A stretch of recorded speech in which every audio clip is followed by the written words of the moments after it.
My name is Gary Scott Jenkins. My family and friends call me Scott. I'm in stage 4 of early onset Parkinson's disease. Most of my family does not speak to me. I have a couple of friends, so that's like 2 people who call me Scott. My mother, she called me Scott. She's no longer here. She passed on with ALS. Over the last few years, my hands have been curling in via muscle degradation, and atrophy has set in. My left hand is worse than the right, but when I get near a Bluetooth passive beacon and it goes active, my left hand goes back to almost a normal position versus closed and functions almost as if it is completely healed.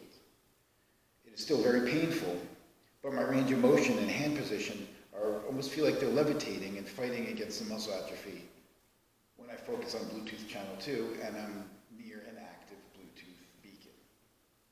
I know, weird, right? I can explain it, however, that would take a long time, and a lot of people would get in trouble for breaking so many laws, I think, and FCC violations, I'm pretty sure. So let's just get into the demo, and let's go through it one more time, because this is very important. Okay. Left hand in normal position, neutral. This is my right hand control, this is my left hand. This is the actual digital hand that works with Bluetooth. Neutral position up, it curls down. See? Neutral position out, fingers are down. It feels like the fingers want to pull towards the palm. It's been doing that for over 2 years. If I hold it out like this, eventually the middle fingers come together, and then everything else just closes in on itself. And that's what it does, and it shakes, because I have stage 4 Parkinson's disease. So here's the demo, right? And my right hand is starting to go too, as well. See, right hand, normal position, the outer fingers are starting to go down, and then it closes when I lift up. So now the right hand is starting to go. See, before when I made a video, the right hand didn't have any kind of control. So this, when I get near beacons and focus on channel 2, which I'm about to activate it right now, it takes a second, so I can really focus.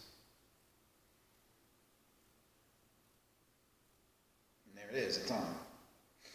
I can feel it, it goes right down. Goes through and down my body. I can feel it go up, down, up and around, and then through. I know it sounds weird, but this was my whole theory about Neuralink being invasive and unnecessary. We already have the equipment. We already have a neural network that runs basically on you can think of it as HTML, and then we have the glands in our brain that run on basically operational machine code. We already have a bioorganic network, so my whole theory was Neuralink is just an inconvenient interface.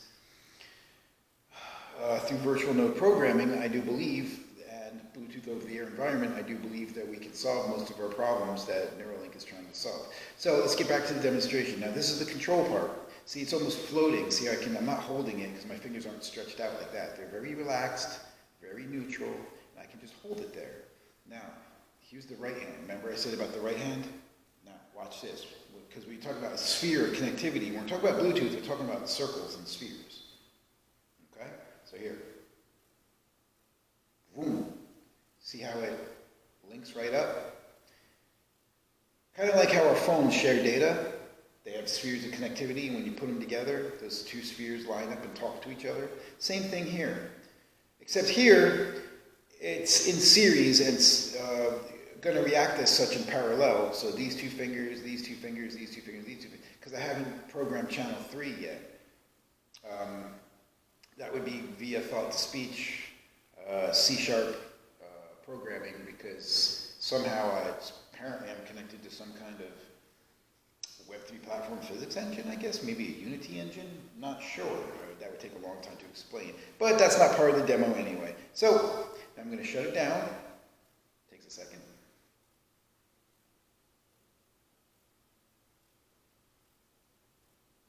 Now it's off. There's about 30-second resonance factor. And like I said, this was my theory. And I believe that, because I feel it, I know it's happening, I believe that my theory is correct. I believe I have proved that we are already connected. We are connected to a higher network to each other. And we ourselves are just individual nodes on a much larger peer-to-peer network. And I think ultra-high frequency is the bridge between the two. That's my theory, and I think I proved it. Thank you very much.